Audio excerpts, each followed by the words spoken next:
1971 সাল থেকে। এর আগে বাংলাদেশি ইতিহাস এইভাবে মানুষকে অন্ধকারে রাখা, ফলাফল যে কত খারাপ হয় তা এখন হারে হারে টের পাচ্ছে। বাংলাদেশ ইতিহাস লিখতে হলে 1000 বছর আগে ইখতিয়ার উদ্দিন মোহাম্মদ বখতিয়ার খলজির আগমন হয়েছে যখন, তখন থেকে বাংলার ইতিহাস লিখতে হবে। বাংলা তখন স্বাধীনতা লাভ করেছে। আর 1757 সালে বাংলার স্বাধীনতা কেড়ে নিয়েছিল সিরাজউদ্দৌলার কাছ থেকে ইংরেজরা। আর আমরা স্বাধীন হই নাই, এখনো স্বাধীন হই নাই। 47-এ স্বাধীন হই নাই। আপনাদের বাপ দাদা পূর্বপুরুষকে কুখ্যাত ইংরেজরা 200 বছর ধোঁকা দিয়েছে। 47-এর পর পাকিস্তানিরা 24 বছর আপনাদের ধোঁকা দিয়েছে।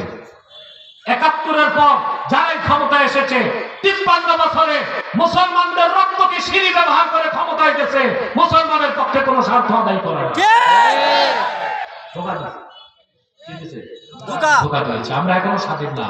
সেদিন স্বাধীন হতে পারবো যেদিন আমার দেশের নীতি আমি বাস্তবায়ন করতে পারবো।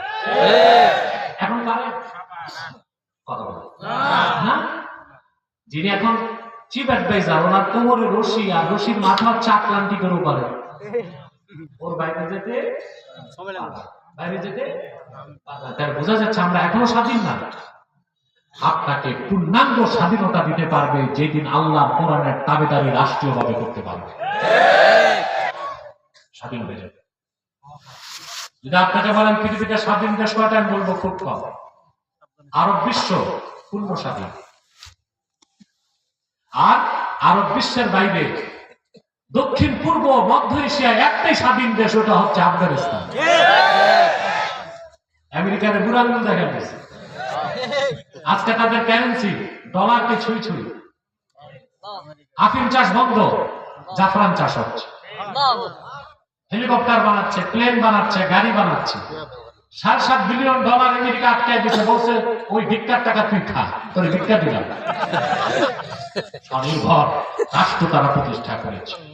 ওদের নীতি ওরা বাস্তবায়ন করতে পারে, ওরাই স্বাধীন।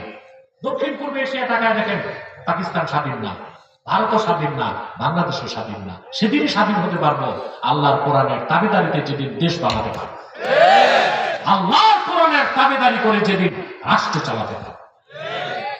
কথা বুঝতেছেন? তাহলে ইসলামের কোন ভার্সন, ইসলামের ইসলাম সুফি দরবেশরা জিহাদকে বাদ দেন নাই।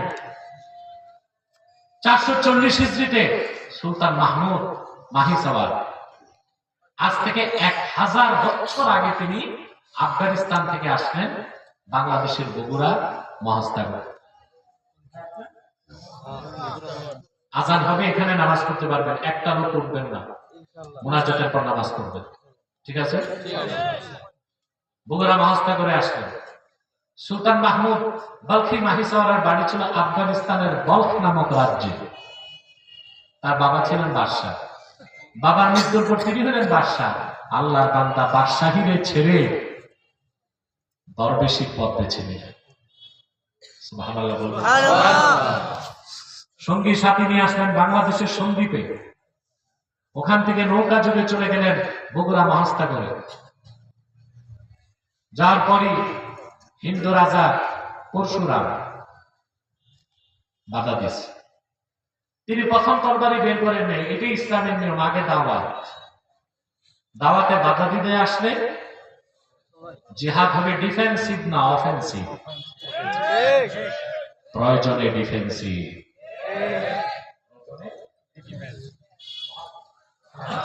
জিহাদটা কখনো অফেন্সিভ কখনো ডিফেন্সিভ। এই মিয়া সাহেব, আপনারা উঠতেছেন, আপনারই নামাজি, আর কেউ নামাজ পড়ে না নাকি? আপনাকে আউলিয়া কেরাম যে মুনাজাত লাগবে না, আর 10 মিনিট মুনাজাত আমি করে দিব। 2-1টা লোক ওঠার দ্বারা বাকিদের মনোযোগ তো নষ্ট করে। আমি নির্দেশ করছি, একটা লোক উঠার চেষ্টা করবেন না। 10 মিনিট পরে হাজার হাজার জনতা একসাথে মুনাজাত করে আমরা বাড়ি যাবো ইনশাআল্লাহ। রাজা পরশুরাম এসে বাধা দিল। সুলতান মাহমুদ বলখির প্রথম দাওয়াতে রাজা পরশুরামের স্ত্রী আর মন্ত্রী মুসলমান হয়ে গেছে। সুবহানাল্লাহ। দেখছে আমার তো দেশও যাবে। ময়দানে সে চলে আসলো অস্ত্র নিয়ে। সুলতান মাহমুদ বালখি সুফি সাধক ময়দানে মোকাবেলা করতে তসবি নিয়ে যায় নাই, তরবারি কোষ মুক্ত করেছেন। জিহাদে তিনি বিজয়ী হয়েছেন। পরশুরাম নিহত হয়েছে। 1000 বছর আগে বগুড়ার মাটিতে আল্লাহ দিনের ঝান্ডা উড়েছে।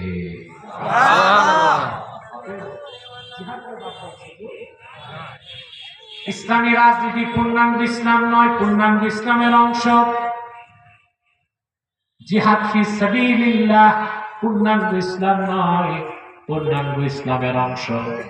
তরিকত তাসাউফ পীরি মুরিদি পূর্ণাঙ্গ ইসলাম নয়, পূর্ণাঙ্গ ইসলামের অংশ। আল্লাহ বলবেন না সুবহানাল্লাহ। আরো কোনো মেহমান আছে না? আসতে চলে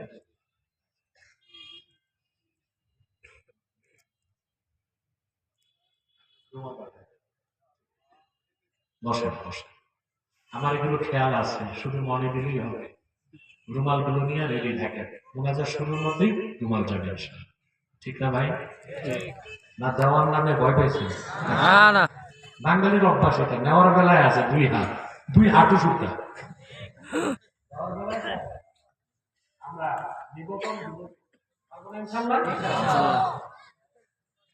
তাহলে তরিকত তাসাউফ পূর্ণাঙ্গ ইসলাম নয়, পূর্ণাঙ্গ ইসলামের অংশ। তাহলে ইসলাম। এখন আসেন, ইসলাম সম্পর্কে কাফের মুশরিকদের দ্বিতীয় একটা বিভ্রান্তি আছে, জবাব দিয়ে দিব? কথা বলেন।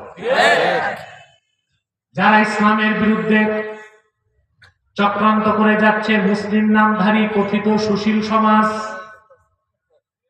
বুদ্ধিজীবী মহল, পলিসি মেকার, রাষ্ট্রচিন্তক আছে না? তারা বাংলাদেশে ইন্টারফেথকে বিশ্বাস করে। ইন্টারফেথ হচ্ছে আন্তঃধর্মীয় মতবাদ। দেখা যায় প্রোগ্রাম হয়, একজন আলেম বসে, হিন্দুদের ঠাকুর